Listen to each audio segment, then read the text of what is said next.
बघतोय उपमुख्यमंत्री अजित पवारांनी राज ठाकरेंवर टीका केलेली आहे।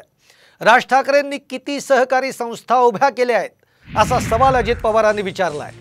तर मावळ लोकसभेच्या जागेबाबत महायुतीतील तिन्ही पक्ष एकत्र बसून अंतिम निर्णय घेतील असं सूचक विधान अजितदादांनी केलेलं आहे।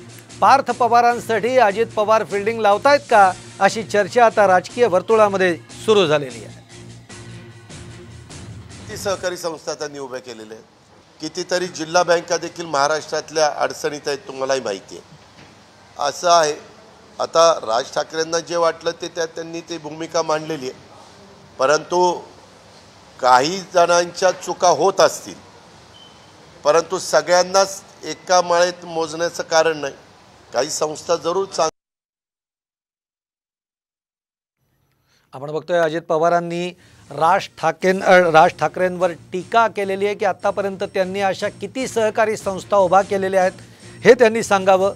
त्याचबरोबर ते म्हणलेत की मावळचा जो प्रश्न आहे तो आम्ही तिन्ही पक्ष एकत्र बसून तिन्ही पक्षाचे नेते एकत्र बसून तो सोडवू असं देखील अजित पवार म्हणाले।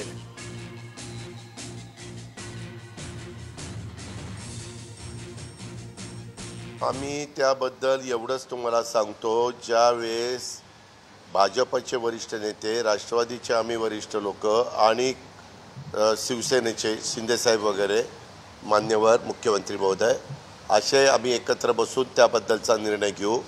वेगवेगळे कार्यकर्ते वेगवेगळे सहकारी आपापल्या परीनं भूमिका मांडत असतात, परंतु आता महायुती म्हणून आम्ही या निवडणुकीला लोकसभेला सामोरं जाणार आहोत आणि त्यावेळेस महायुतीच्या जास्तीत जास्त जागा निवडून आणण्याचा आमचा प्रयत्न राहणार।